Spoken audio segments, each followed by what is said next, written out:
Ah, Totino's frozen pizzas. All the flavor of cardboard with twice the fiber.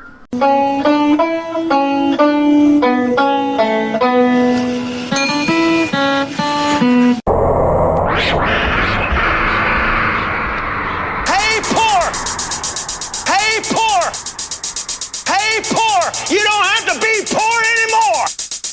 Jesus is here. The loudspeaker spoke up and said, Christianity is stupid.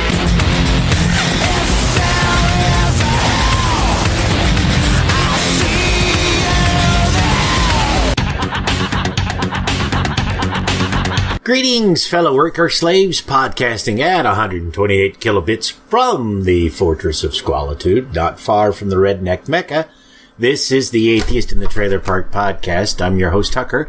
Professor Fuzznuts is busy demanding attention from me because he's annoyed at me as I don't have any cans of wet cat food to give him, since I can't really afford to buy him any. He's got a big old bag of dry cat food, so he's not starving, but because he's not gotten any wet food today, he's upset with me, demanding attention, hoping I'll give him a can so he'll leave me alone, but I have no cans to give.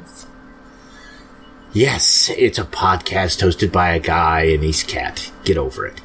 This is the second part of the news episode America and I recorded, and I have a couple of things to go over before we get to America and I doing the news.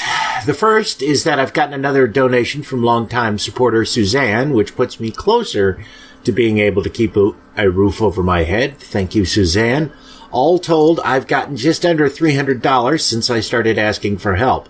That, combined with what I've paid my landlord this month, plus the Patreon money that I should be getting in the next day or two, puts me near the halfway mark, which is good, but even if I give my landlord my entire paychecks for the rest of this month, it still won't be enough to take care of everything. And I've also got an electric bill that's nearly $200 I have to pay before the 25th as well. I hate to sound like a PBS pledge drive or a TV preacher trying to spread the word and know God, but I don't know what else to do. The only thing I have to offer in return at the moment are more episodes of the podcast. I had planned on launching another podcast next month dealing directly with trying to combat Trump, but I haven't been able to put the work into it because I've been scrambling to come up with the money from my landlord. Even if I had been able to do the necessary work to get it ready, I can't afford to launch it because every nickel I can spare has to go to my landlord right now. And I realize many of you out there are probably in the same boat as me, or might soon be, so I certainly understand you not having the money to help me. I can't complain at all about how good my listeners have been to me. As I've said so many times in the past, the average podcaster can expect only 1% of their listeners to financially support them, and I have many times that number who've helped me out. So, my thanks to all of you, even if all you do is share an episode of the podcast with your friends or on Facebook. If you can't donate, then please share the podcast or the link to my GoFundMe that's in the show notes at tparkatheist.blogspot.com. Hi friends, are you a non-believer living in the Bible Belt? Do you want to meet some amazing atheists but have a limited budget? Then check out the Nashville Nuns Conference, or NanoCon for short, which will be held on March 18th, 2017 in Nashville, Tennessee. This year's speakers include Matt Dillahunty, Mandisa Thomas, J.T. Eberhard, Gail Jordan, Jim Helton, Callie Wright, and St. Patrick, with musical guests the Sunday Assembly Nashville Band and Chibi Kodama. Just go to NashvilleNuns.com to register because it's February and I'm just now getting to producing this promo. Okay, on to some happier bits before we get to America after this important message. And we're back. I have to thank Brother Brewer from the Skeptics Brew Pub podcast for not only having me on this past week, but also for becoming a Patreon subscriber. It was fun talking with him about politics and religion. Sadly, I didn't get a chance to discuss beer with him. Maybe next time. Chris from the Podunk podcast should be joining me for the next Apocrypha episode. We're still working out the details of what time to record. Now, if you'll remember where we left off in our last episode, America and I had just finished discussing the Daily Kos story, which claimed that Trump had successfully buried the news stories about his ties with Russia. As you've probably heard by now, that turned out not to be the case at all, as Trump's senior national security advisor, Michael Flynn, had to resign late Monday night because apparently he failed to disclose his connections to Russia. Oops. The question is, what are the Republicans going to do about it? According to the Washington Post, Senate Majority Leader Mitch McConnell says that it was highly likely that the events leading to Flynn's departure would be added to a broader probe into Russian meddling in the U.S. presidential election. Now, what that investigation is going to consist of, I don't know. There's possibly some speculation that the investigation is going to focus on who leaked it, rather than what was leaked. Apparently, that seems to be the thing they're most concerned about, is who leaked the information, not that the fact that not the information that was leaked. Politics. I hate these pricks. And I don't remember if it was Flynn or not, but someone in Trump's administration worked for a company that was a front for the Russian government in Ukraine. And I'm sure Flynn's not the only one with ties to the Russians. In skimming Flynn's Wikipedia page, I didn't see a mention of him being the one who worked for the Russian front organization in Ukraine. I did, however, find this tidbit. Flynn, along with son Michael G. Flynn, runs Flynn Intel Group that provides intelligence services for business and governments. Several sources, including Politico, have written that Flynn's consulting company is allegedly lobbying for Turkey, a company tied to Recep Tayyip Erdogan's government, which supports the Muslim Brotherhood. You know, those folks that the Republicans during the Arab Spring were screaming were terrorists. He's known to have hired Flynn's lobbying firm. On Election Day 2016, Flynn wrote an op-ed calling for U.S. backing for Erdogan's government and criticized the regime's opponent, Fethullah Gulen. Flynn did not disclose that his consulting firm had received funds from a company with ties to Erdogan's government. In July 2016, Flynn said that the coup attempt against Erdogan was something worth clapping for.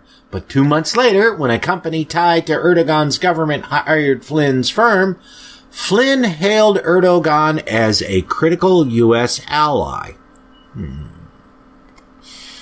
So, this guy was a real piece of shit, it seems. The question remains, will the Republicans investigate him, or will they sweep it under the rug? If something like this had happened in Obama's administration, or a Hillary administration, we know what they'd be doing. In other late-breaking news, Andrew Pudzer, Trump's pick for the Secretary of Labor, has withdrawn himself from consideration.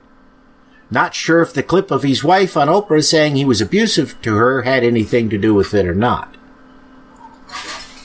Additionally, Senator John McCain has said that he's going to vote against Trump's pick for the Office of Management and Budget, Representative Mick Mulvaney.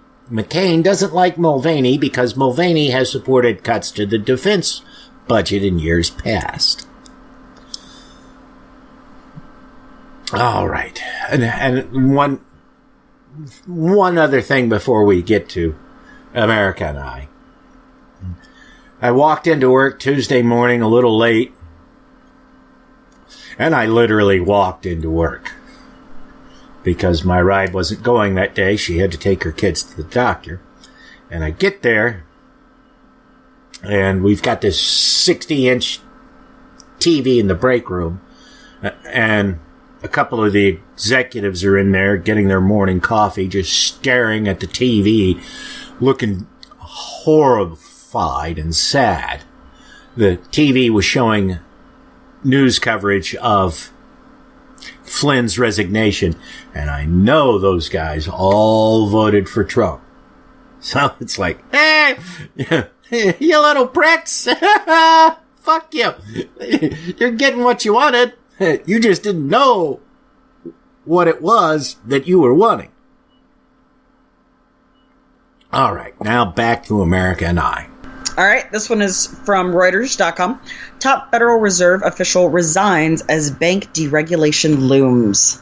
Daniel Tralu, a strong regulator who was dovish on monetary policy in his 7 years on the board, said in his resignation letter to Trump that he would leave the U.S. Central Bank on or around April 5th. With his resignation, Trump will have 3 positions to fill on the Fed's Board of Governors, which at full strength has 7 members. Much of his legacy involves erecting safeguards after the 2007 to 2009 financial crisis and accompanying recession where big banks crumbled or were driven by the Feds and the U.S. Treasury into shotgun mergers intended to make them stronger. With the goal of never needing taxpayer bailouts of failed banks, Tarulu, I feel horrible for mispronouncing this man's name, has been strict about carrying out the 2010 Dodd-Frank Wall Street reform law and administering rigorous stress tests annually to banks on how prepared they are to withstand unexpected shocks. The tests give Tarullo huge control over the largest U.S. banks. Performance in the exams dictates how much money they can return to shareholders in dividends or spend on stock buybacks.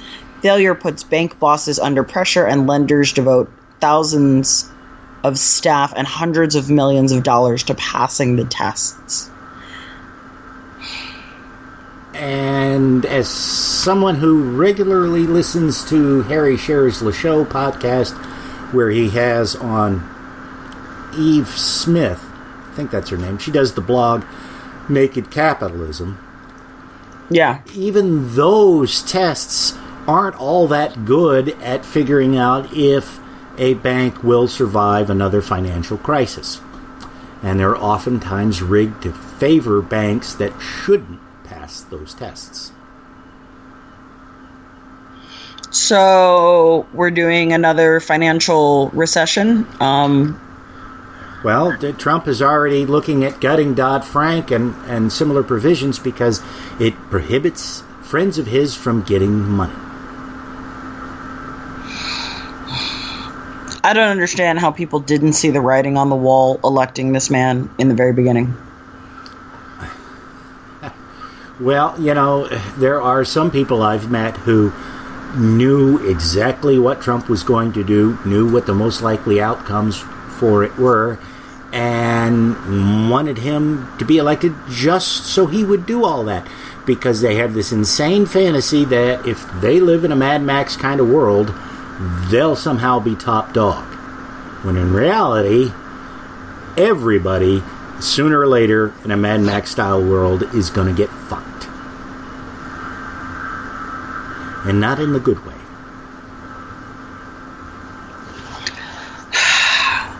Mad Max was only cool. Well, actually, Mad Max wasn't cool for anyone. Okay, a little interruption here. I had to do an edit because at this point, America's dog decided he wanted to chew on her phone cord. So we got a little distracted, and then once she got her cord back from him, we got back on track.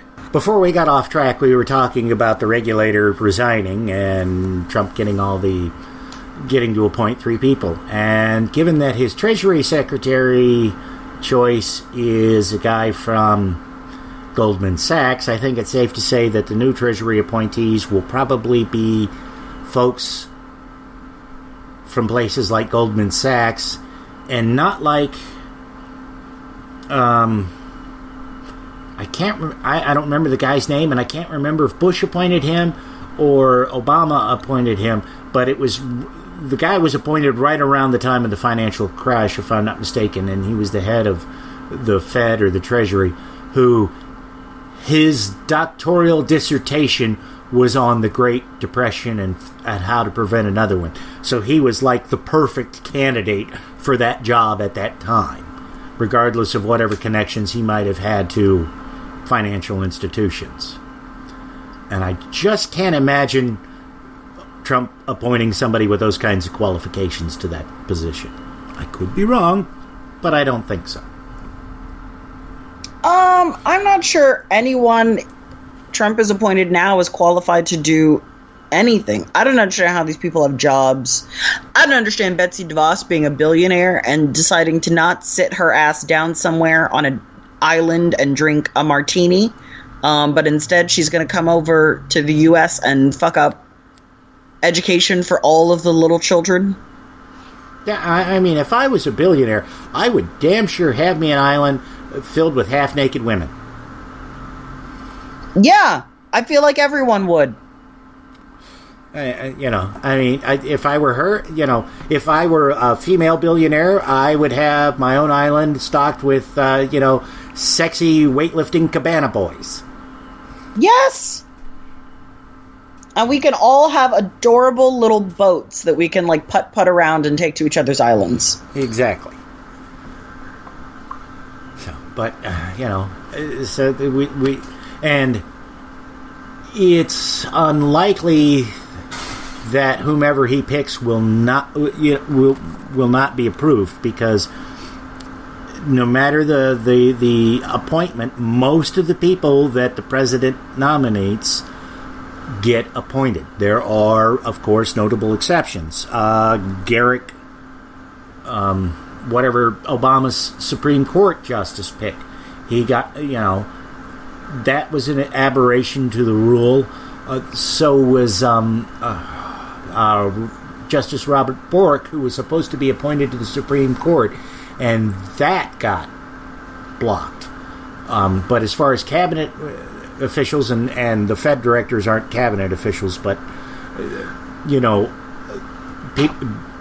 DeVos and what's his name, Dr. Bland, Ben Carson. Yeah, since they're being appointed to cabinet level positions, the last time an appointment or a nominee didn't get appointed or approved by the Senate was 100 years ago. Literally 100 years ago. So the odds of any of these people not getting approved was non-existent. And,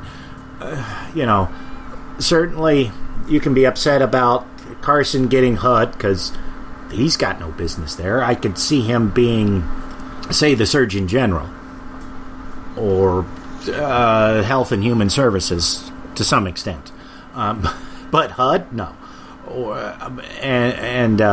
Then we got Sessions, who, oh God, what a nightmare that was. Did you hear what Paul Ryan said about Sessions and voting for the reason he voted for him? Nope. Paul Ryan said the reason he voted for Sessions is because the Democrats went after his character by calling him a racist, which isn't, he felt that was a dirty tactic.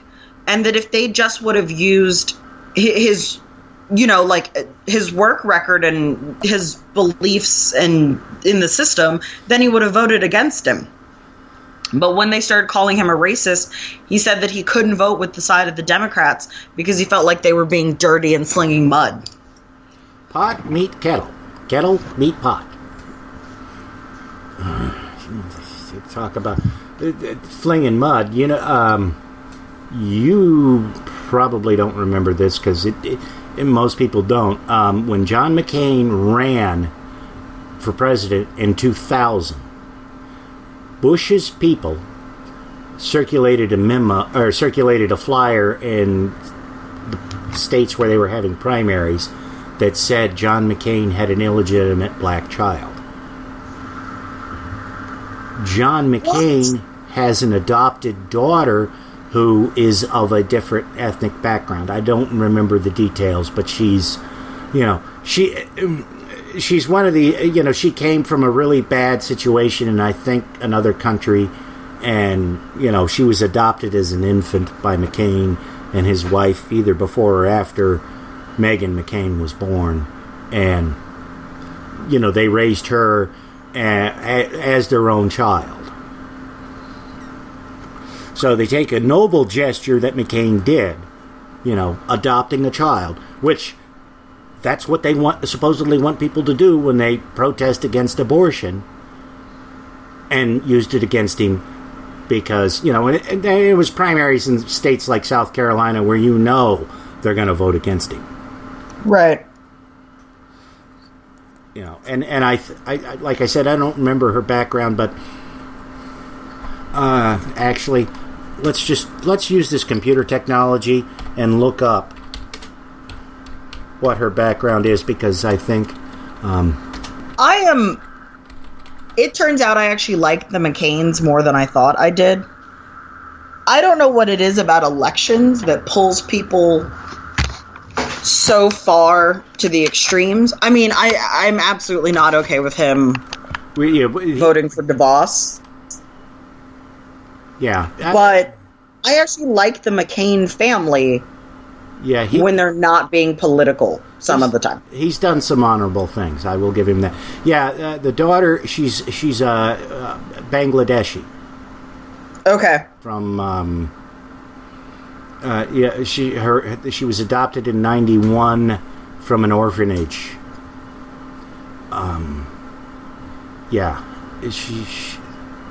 So I mean, she was. Oh fuck.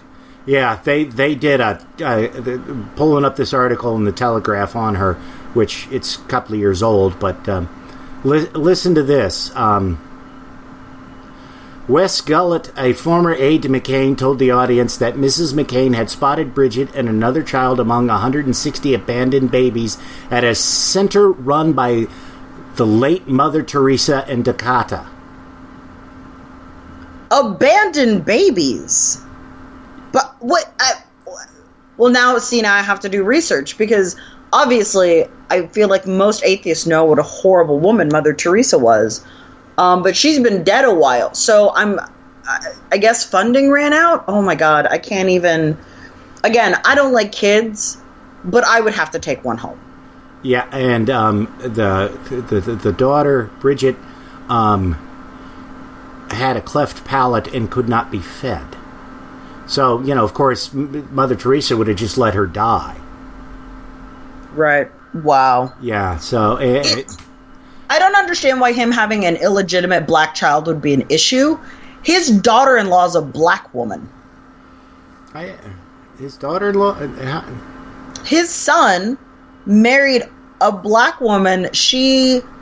They are of equal rank, or she outranks him, something like that. They're both military, and the only reason I know this is because last year Old Navy ran an ad with a black woman, a white man, and a mixed race little boy that is supposed to be their child, and people lost their minds and said it was un-American. And then the son tweeted a photo of him and his wife in uniform, and then him and his wife on their wedding day, and was like, suck a dick, guys. This is 2016. We are better than this. And I am married to, a beautiful black woman, and my family loves her, and she's incredibly accomplished, and you all need to grow up. It's the only reason I know who the family is. But yeah, he's married to a black girl.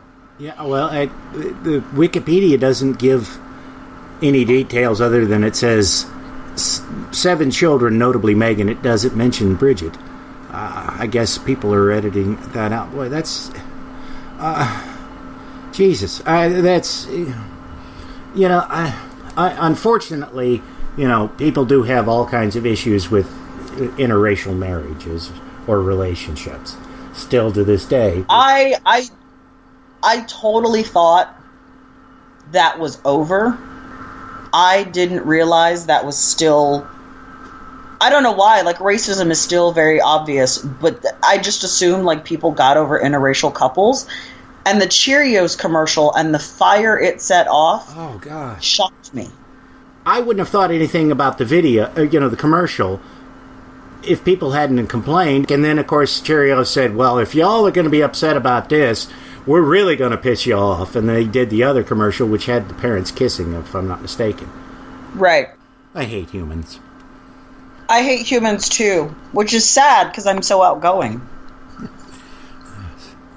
Okay, well, let's get to the next story. It's from CNN.com, who are admittedly not the best of news sources, but this kind of contradicts the Daily Kos story, so I wanted to drop it in there. U.S. investigators corroborate some aspects of the Russian dossier. For the first time, U.S. investigators say they have corroborated some of the communications detailed in a 35-page dossier compiled by a former British intelligence agent who is now in hiding, by the way. Multiple and current former U.S. law enforcement and intelligence officials tell CNN. As CNN first reported, then President-elect Donald Trump and President Barack Obama were briefed on the existence of the dossier prior to Trump's inauguration. And I have to point out that dossier had been leaked to the media in October, but the only news organization that published anything about it was Mother Jones.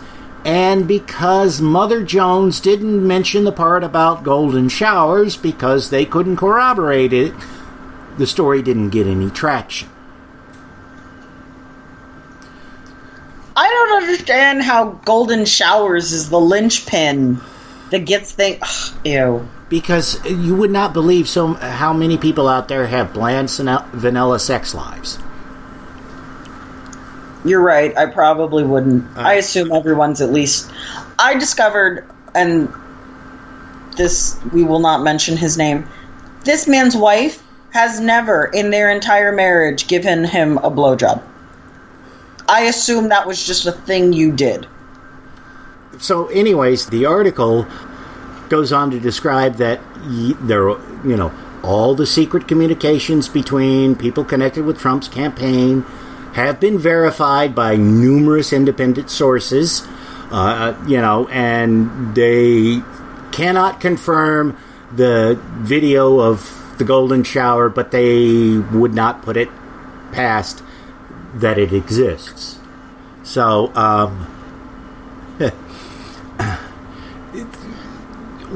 we have this, and let me pull this up real quick because the guy's name, he's somebody that Trump is going to appoint, or is trying to get appointed to a pretty important position. Guy's name is Michael Flynn, and he's Trump's national security advisor, who, of course, has had all kinds of connections, including working directly for the Russian government in 2015. Oh, God. So, it's fairly safe to say that there are deep connections between the Trump administration and Vladimir Putin, and it is getting some coverage in the media, but of course it is not quite as sexy as the other stuff, so it probably won't get much attention because it's a lot harder to discuss things like, backroom deals than it is Trump tweeting that he'll see people in court. I don't understand how we dragged Hillary through every bullshit case about literally everything, and now Trump gets nothing. I don't. He's doing all the things he accused her of, but suddenly it's silence on him. Yes, and she is, certainly no small part of it is that she's a woman. Yeah. That's that's a lot of it because, they feel they can go after her on these things, whereas if it's a man, it's either something guys just do, or they don't want to, make another man look bad. Because they have the bare minimum respect for the person. I want to punch that man in the face. I would do time in the Fed, Tucker, to punch him in the face. Would you write me letters? Yes, I would write you letters. Okay, good. They'd be typewritten because my handwriting is terrible. But okay, that's fine. In meeting with senators, Trump referred to Elizabeth Warren as Pocahontas several times. In a meeting with Democratic and Republican members of Senate, President Donald Trump brought up a couple blasts from the past. According to Politico, Trump told the 10 senators sitting in the room that he would have won New Hampshire in the election if there wouldn't have been thousands of people bussed in from Massachusetts to illegally vote. This was, of course, doubling down on his previous unsubstantiated claims of massive voter fraud. However, he wasn't done there. When Senator Elizabeth Warren, Democrat of Massachusetts, with Senator Elizabeth Warren in the news over being silenced in the Senate floor due to her reading a letter from Coretta Scott King, Trump decided to pull his old Pocahontas insult out of mothballs. Yeah, and she was... Go ahead. She was silenced, yes, and they also put her on a gag order, which is... I can think of no more, sexist thing. Because then 4 male senators read the same letter, and Senator Bernie Sanders asked to have it officially put into the record. Yeah. But no, they're fine. They didn't get silenced. They didn't get gag orders. Well, because she has a goddamn uterus. That certainly part of it, but I think a big part of the reason is because the Republicans are seriously worried that she'll run for president in 2020, and if she runs for president, she's got a damned good chance of beating Trump. She really does, although there are a lot of people who are super unhappy because she was rather critical. She was, more... Bernie, she was rather critical of some Hillary things, and then suddenly she seemed to support and campaign for Hillary, and there were people that were pissed off. But I will be very interested to see who the Democrats bring out in 2020, because the world is rather upset with them. Younger members, especially people of my generation, don't really trust the Democrats. Again, I was Bernie all the way and I voted for Hillary. I wasn't actually sure if I was even going to vote because I didn't want to vote for, there was not a candidate I wanted to vote for.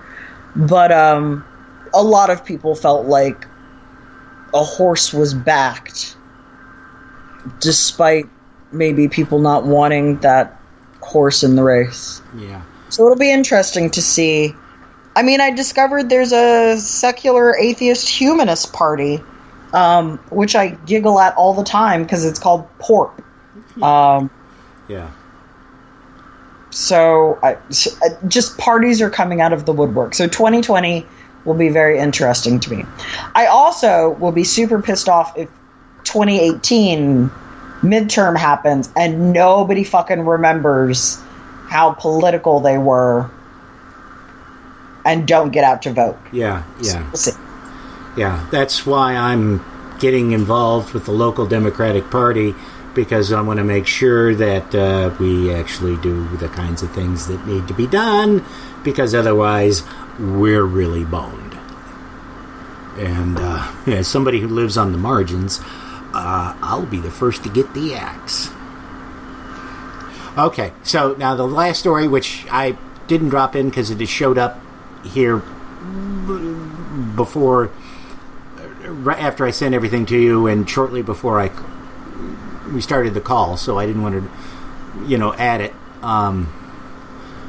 Comes from the bipartisanreport.com, And the headline is, Congressman invokes unknown 1924 rule to expose Trump's tax returns immediately. Ooh. Does that not sound juicy? I will be very excited to see these. I'm sure it's going to be a complete shit show like we all know. Yeah. The article goes on, when Senate Majority Leader Mitch McConnell invoked Rule 19 to rebuke Senator Elizabeth Warren and prevent her from speaking further against the nomination of Senator Jeff Sessions to the position of Attorney General, he opened the door to some unintended consequences. In addition to inadvertently writing what has become a feminist battle cry and what could likely serve as Warren's campaign slogan during the presidential election in 2020, he's also inspired other congressmen to explore opening some old, forgotten rules that haven't been implemented or even considered in decades. Representative Bill Pascrell, Democrat of New Jersey, who serves on the House Ways and Means Committee, wrote a letter to the committee's chairman demanding that President Trump's tax returns be submitted to the committee and examined, using a 1924 tax law that states Congress can insist upon seeing these documents in order to assess any conflicts of interest, even if the person from whom the documents are demanded is the President of the United States. Now, the question is, will Congress do this? He certainly put the ball in their corner, and he's going to make things awkward for them, I do believe, because if this story gets enough traction, and apparently other media outlets have picked it up, then it's going to raise questions. Because every other presidential candidate for as long as I can remember, and I think Eisenhower was the first. It may not have been that late. It may have been Kennedy or Nixon, but it's been for, ages. There might have actually been Carter. I don't know. But anyways, every presidential candidate has released their tax returns. But Trump. Because I'm sure he's hiding stuff. He's probably funding, kitten murder camps in South America or something. Well, there's an interview I've heard with a guy who wrote a biography of Trump, who he said, he talks about some court cases, and they couldn't, for the court cases, they couldn't get Trump's federal tax returns, but they could get his state tax returns. And for some reason, some mysterious reason, those tax returns the originals were missing, but they found copies of some of them, right? Right. And the originals that the state of New Jersey had, or New York, wherever he was a legal resident at the time, were missing, which are never supposed to go missing. But they did have copies, and Trump's accountant looked at the copy of the tax return in court, stated conclusively that it was Trump's tax return, but it was not the accountant signature on there, even though it was signed by someone using his name, and the information on that did not match the form that he had supposedly submitted for Trump. Wow. Yeah, so Trump has some really interesting mob connections. His sister is a federal judge, and she has the same hair as Trump, by the way. Oh, goodness. And there was some case involving a member of the mafia who, had a front business, like a construction company or something like that, right? And there was a case involving him that came before her, and she had to turn it down because she said, I ride in his helicopter every weekend to visit my brother Donald. And I believe that mafia guy was, yes, he built some of Trump's hotels and casinos, so. Wow. And I didn't include the story in the podcast because I forgot to grab the link.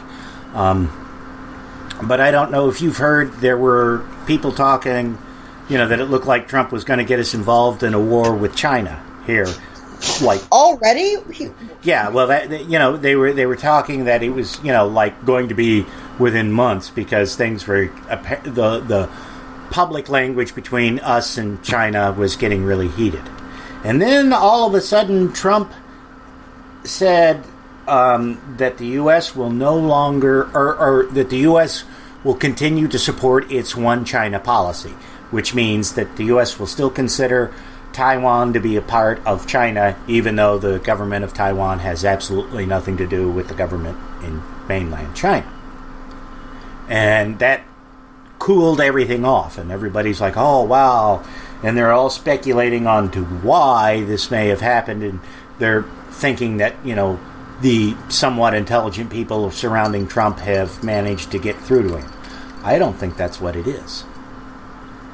I think that the Chinese government is now talking about letting Trump build a hotel there because he's wanted to build a hotel in China for a long time, and the government hasn't been willing to let him do so. Really? Why won't they let him build a hotel? Well, their argument is that the demand for luxury hotels, like he supposedly builds, is slack at the moment. There's, the economy's not as booming as it was, so there's not a huge demand for luxury hotels, and the Trump brand is not very well known in China. Right. So they basically what they're trying to avoid is getting this massive hotel built in their country that promptly goes bankrupt and sits abandoned. Like that weird-looking hotel in North Korea. Why would North Korea build a major luxury hotel? It's not even like it's easy to get to North Korea. Because Kim Jong... It's Un is in charge now, and I can't remember who his dad was. His dad built it. Because but anyways, the rulers of North Korea are all crazy monomaniacs. So right. He had to have this giant hotel in Pyongyang. Pyongyang.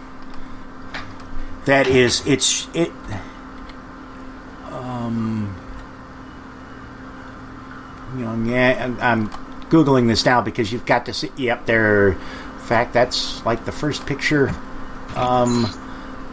What am I looking for? It's the. Hang on, I'll let me pull it up and I'll send you the link via Facebook here. But it's this weird. It looks like a rocket ship.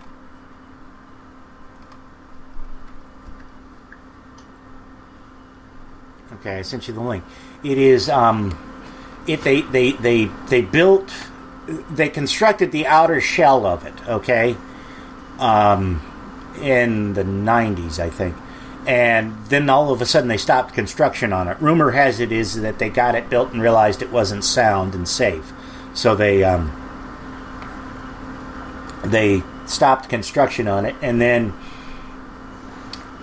a few years ago they suddenly started construction work on it again, and it's believed that the deal that North Korea struck with a South Korean cell phone company to allow them to build cell phone structures, build cell towers, etc., in North Korea, included them picking up the tab to fix that hotel.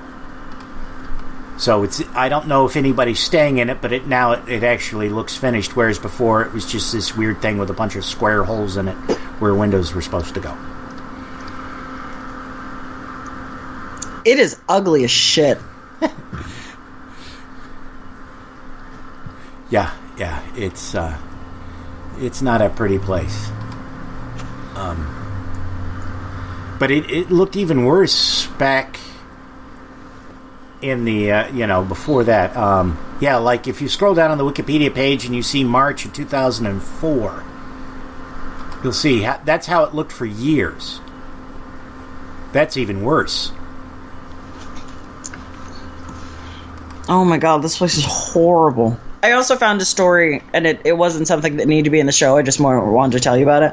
So NPR had an article this morning about Tennessee high school graduates, which, not good. Tennessee says a third of its high school graduates didn't meet requirements. About a third of Tennessee students who graduated from high school in 2015 did so without earning the necessary credits.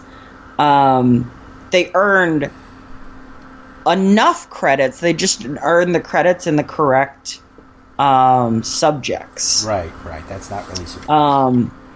The report explains, including the state requires graduates to take at least 22 high school credits, 4 English and math courses, 3 science courses, 4 social study courses, and 2 foreign language courses. Most commonly, students were missing either the foreign language credits or the required social studies courses. For social studies, some students had taken a sufficient number of classes but failed to complete the exact courses specified by the state. This comes just a few months after Tennessee took a bow for steadily improving its high school graduation rate. In 2015 to 2016 year, the state raised its rate by nearly a percentage point to 88.5%. And that's in select areas of the state. And in certain school districts, they have that high of a graduation rate. The last I knew was a lot of school districts were barely graduating 60% of their students. That is, if I could make sure every student got an education, if they wanted one, I would.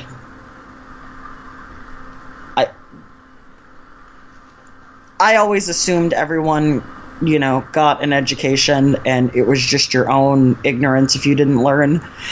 When I was living in Texas, we had students come from Katrina, and there were a couple students that were privately tutored because they couldn't read, and they were high school students, or could read but not read at the level of junior, senior in high school, despite being a junior, senior in high school. Yeah. Now, I know that I'd be willing to bet that a lot of those students were able to graduate without the required courses because those courses weren't offered at their schools. That makes sense. There are an astonishing number of schools in Tennessee that don't offer things you would expect them to offer, that they should offer. And also, we're not quite as bad about football as Texas is, but we're close. So you can imagine where most of the money for the high schools go. Yeah.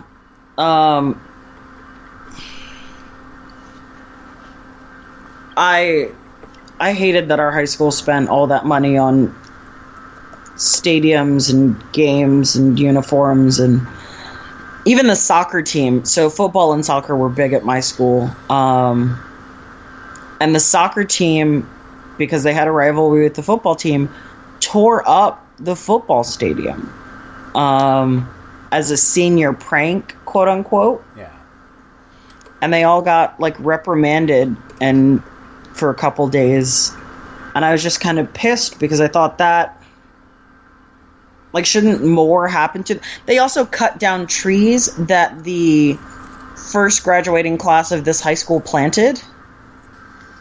So, these trees have been there 50 years at this point.